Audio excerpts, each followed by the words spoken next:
لا حول ولا قوة إلا بالله العلي العظيم أعوذ بالله من الشيطان الرجيم بسم الله الرحمن الرحيم الحمد لله الذي لا يبلغ مدحته القائلون ولا يحصي نعماءه العادون ولا يؤدي حقه المجتهدون الذي لا يدركه بعد الهمم ولا يناله غوص الفتن الذي ليس لصفته حد محدود ولا نعت موجود ولا وقت معدود ولا أجل ممدود فطر الخلائق بقدرته ونشر الرياح برحمته وابتدى بالصخور ميدان أرضه بسم الله الرحمن الرحيم الحمد لله الذي هدانا لهذا وما كنا لنهتدي لولا أن هدانا الله لقد جاءت رسل ربنا بالحق الصلاة والسلام والتحية والإكرام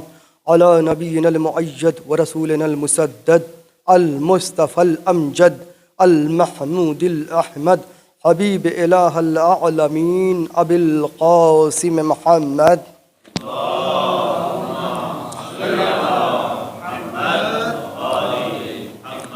وآلہ الطیبین الطاہرین المعصومین الہداة المہدیین لا سیما ابن عمہ وصفیہ ووصیہ وخلیفۃ بلا فصل وباب مدینۃ العلم وکتاب صحیفۃ فہم والکاشف عن کربہ وباعث والنائم فی بیتہ ولباس زینت المحراب والمسجد والمنبر ساق السلسبیل والتسنیم والکوثر قاتل مرحبت وعمر وعنتر فاتح بدر وحنین وخیبر امام المشرقین ساجد القبلتین والد الحسنین الذي لم يعبد صنما طرفة عين امام المشارق والمغارب مظهر العجائب والغرائب نقطة دائرة المطالب مطلوب كل طالب غائب كل غالب مولانا علي بن أبي طالب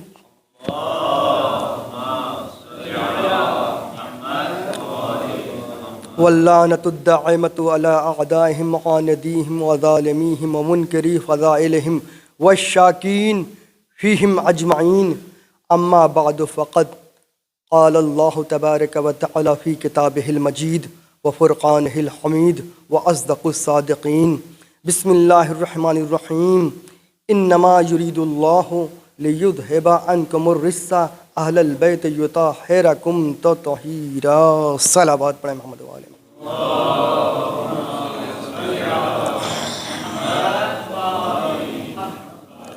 عزیزان من، عزیزان محترم، صاحبان عقل و خرد،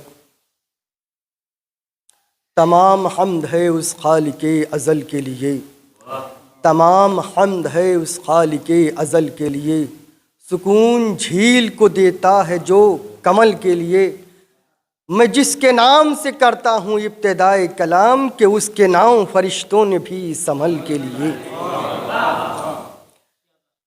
خالق کائنات قرآن مجید میں ارشاد فرماتا ہے انما یرید اللہ لیذھب عنکم الرجس اہل البیت یطہرکم تطہیرا، صرف اور صرف اللہ کا ارادہ ہے کہ اے اہل بیت آپ سے رجس کو دور رکھے گا، اور اس طرح پاک و پاکیزہ رکھے گا جس طرح پاک و پاکیزہ رکھنے کا حق ہے۔ میرے عزیزوں، آیت تطہیر کیا ہے؟ آیت تطہیر حدیث کسا کی شان نزول کا نام ہے۔ حدیث کسا ایک بڑی ہی مشہور و معروف حدیث ہے، بڑی ہی معتبر حدیث ہے۔ حدیث کسا کیا ہے؟ حدیث کسا جناب زہرا کی زبان پر آئے ہوئے الفاظ کو حدیث کسا کہتے ہیں۔ جناب سیدہ کی زبان پر آئے ہوئے الفاظ کو حدیث کسا کہتے ہیں۔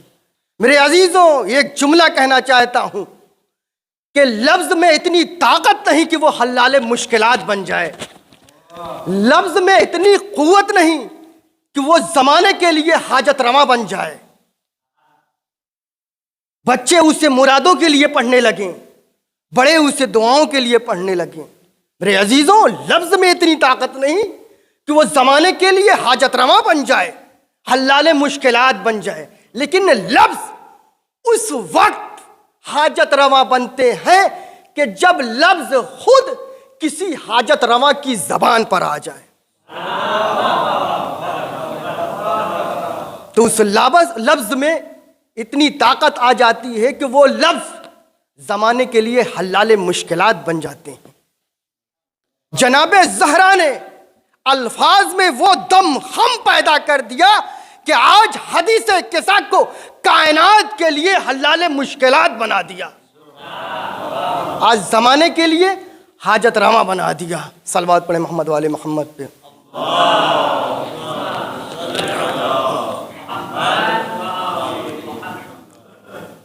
میرے عزیزوں، جناب زہرا اس صدیقہ کو کہتے ہیں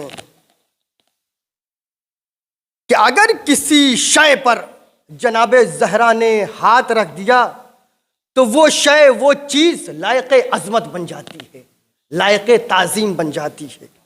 توجہ چاہتا ہوں، اگر جناب زہرا نے کسی شے پر ہاتھ رکھ دیا، کسی شے کو مس کر دیا تو لائق عظمت بن جاتی ہے۔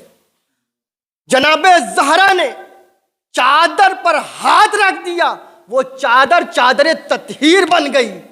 جناب زہرا نے نسل کو مس کیا، سید بن گئی۔ یہ ہے جناب زہرا کا شرف، کمال۔ میرے عزیزوں، یہ کیا وجہ ہے کہ جو شہرت حدیث قصہ کو حاصل ہے دوسری حدیثوں کو حاصل نہیں؟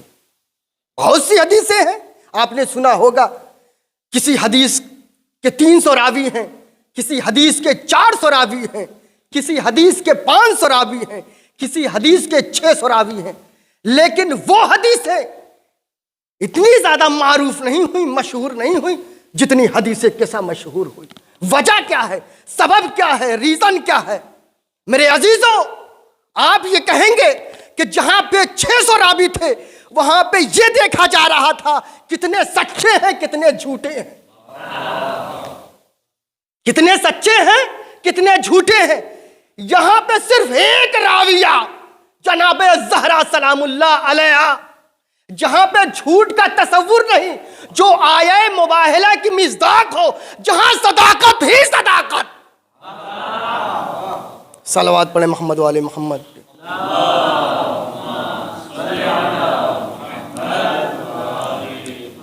میرے عزیزوں، حدیث قصہ کو مختلف موقعوں پر پڑھتے ہیں، مختلف مقامات پہ پڑھتے ہیں۔ عقد و نکاح کا موقع آیا تو پڑھتے ہیں، تو اس کی تلاوت کرتے ہیں۔ نیا گھر بنوایا تو اس کی تلاوت کرتے ہیں۔ افتتاح کا موقع آیا تو اس کی تلاوت کرتے ہیں۔ کیوں پڑھتے ہیں؟ برکت کے واسطے، برکت کے لیے۔ میرے عزیزوں، یہ عصمت زہرا کا اعلان ہے۔ میرے عزیزوں، چاہے قرآن مجید ہو یا نہج البلاغہ ہو یا صحیفہ سجادیہ ہو یا جتنی بھی دعائیں ہیں یا جتنے بھی مذہبی سرمائے ہیں، ان سب میں حدیث قصہ کو انفرادیت حاصل ہے۔ دلیل، قرآن مجید میں ایک آواز آ رہی ہے اللہ کی، نہج البلاغہ میں ایک آواز آ رہی ہے مولا علی کی، صحیفہ سجادیہ میں ایک آواز آ رہی ہے سید سجاد۔ لیکن میرے عزیزوں، مذہبی لٹریچر کی ہسٹری میں حدیث قصہ اکیلی وہ چیز ہے جس کے اندر اللہ کی بھی آواز ہے، محمد کی بھی آواز ہے، علی کی بھی آواز ہے، فاطمہ کی بھی آواز ہے، حسن کی بھی آواز ہے، حسین کی بھی آواز ہے، جبرائیل کی بھی آواز ہے۔ صلوات پڑھیں محمد۔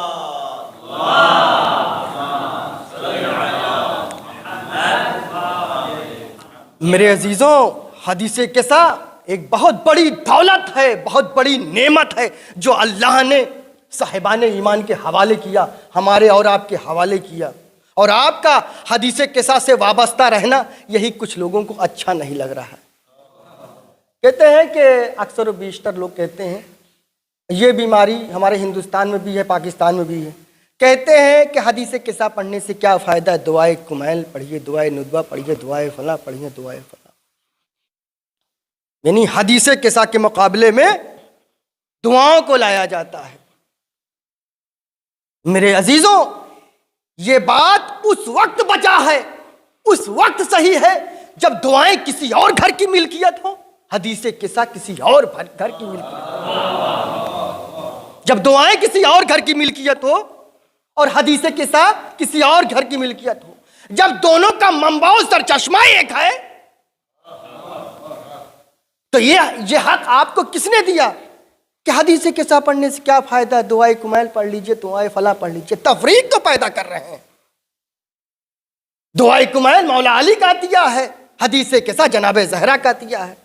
دعائے کمیل شوہر کا عطیہ ہے، حدیث قصہ بیوی کا عطیہ ہے. ہاں یہ کہیے حدیث قصہ کو بھی پڑھیے، دعائے کمیل کو پڑھیے. تفریق تو پیدا کر رہے ہیں. اچھا یہ کیوں کہتے ہیں کہ حدیث قصہ نہ پڑھیے؟ کہا اس لیے کہ اس کی سند معتبر نہیں. میں نے کہا کہ جن وقتوں کی اپنی سند معتبر نہ ہو وہ حدیث قصہ کی کیا سند لائیں گی؟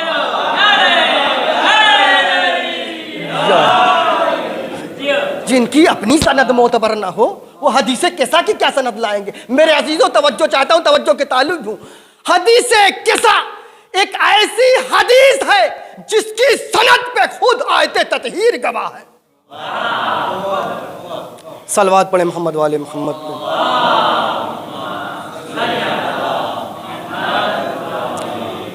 میرے عزیزوں جتنی بھی دعائیں ہیں اور حدیث قصہ میں کیا فرق ہے؟ جتنی بھی دعائیں ہیں اور حدیث قصہ میں کیا ڈیفرنس ہے، کیا فرق ہے؟ دو اہم فرق ہے. پہلا فرق سنیے، جتنی بھی دعائیں ہیں ان کے پڑھنے کا فائدہ آپ کو دعا کے اندر نہیں ملے گا، بلکہ الگ سے ایک چیپٹر بنایا گیا ہے کہ اس دعا کے پڑھنے سے یہ فائدہ، اس دعا کے پڑھنے سے یہ فائدہ. امام نے فرمایا اس دعا کے پڑھنے سے یہ فائدہ، اس دعا کے پڑھنے سے یہ فائدہ، اس دعا کے پڑھنے سے یہ فائدہ. الگ سے ایک چیپٹر بنایا گیا ہے. دعاؤں کے پڑھنے کا فائدہ آپ کو دعا کے اندر نہیں ملے گا. لیکن حدیث قصہ ایک ایسی حدیث ہے جس کے پڑھنے کا فائدہ خود آپ کو حدیث قصہ کے اندر ملے گا. پریشان حال پڑھے گا، اس کی پریشانی دور ہوگی. محتاج پڑھے گا، حاجت مند پڑھے گا تو اس کی حاجت پوری ہوگی. دوسرا فرق سنیے، دعاؤں میں اہل بیت نے ہمیں بتایا کہ اللہ کیا ہے. حدیث قصہ میں اللہ نے ہمیں بتایا کہ اہل بیت کیا ہے. اللہ کو سمجھنا ہے تو دعاؤں کو پڑھیے، اہل بیت کو سمجھنا ہے تو حدیث قصہ کو پڑھیے. میرے عزیزوں آیت تطہیر کا خصوصی، بس 1-2 منٹ، آیت تطہیر کا خصوصی تعلق شہزادی زہرا سلام اللہ علیہ سے، خصوصی تعلق، خاص تعلق کس سے ہے؟ جناب زہرا سلام اللہ علیہ سے. آپ کہیں گے کیسے؟ خصوصی تعلق جناب زہرا سلام اللہ علیہ سے. یہ اور بات ہے کہ اس میں رسول خدا بھی شامل ہے، مولا علی بھی شامل ہے، مولا حسن بھی شامل ہے، مولا حسین بھی شامل ہے، لیکن خصوصی تعلق کس سے ہے؟ جناب زہرا سلام اللہ علیہ سے. یعنی مولانا کیا دلیل ہے؟ بڑی اہم دلیل ہے کہ آپ کسی قریے میں جائیے، کسی علاقے میں جائیے، کسی بستی میں جائیے، کسی گوشے میں جائیے، لیکن وہ علاقہ بستی شیعوں کی ہو، وہ علاقہ بستی شیعوں کی ہو، وہ قریہ شیعوں کا ہو. وہاں کسی جوان اور بوڑھے سے نہ پوچھیے، وہاں کسی بچے سے پوچھیے کہ بیٹا یہ بتا پنجتن پاک کتنے. اس بستی میں جائیے، کسی جوان اور بوڑھے سے نہ پوچھیے، کسی بچے سے جا کے پوچھیے کہ بیٹا یہ بتا پنجتن پاک کتنے، تو وہ کہے گا 5. کون کون؟ محمد، علی، فاطمہ، حسن، حسین. آپ انصاف سے بتائیے، یہی سوال جو آپ بچے سے کر رہے ہیں، یہی سوال تو جبریل نے اللہ سے کیا تھا. یا رب ومن تحت الکسا، اے پالنے والے اس چادر کے نیچے کون ہے؟ تو اللہ نے یہ نہیں کہا کہ اس میں محمد ہے، اس میں علی ہے، اس میں فاطمہ ہے، اس میں حسن ہے، اس میں حسین ہے. نہ میرے عزیزوں، ہوں فاطمہ و ابوہا و بالوہا و بنوہا، اس میں فاطمہ ہے، ان کے باپ ہیں، ان کے شوہر ہیں، ان کے بیٹے ہیں 5، نام صرف فاطمہ کا لیا۔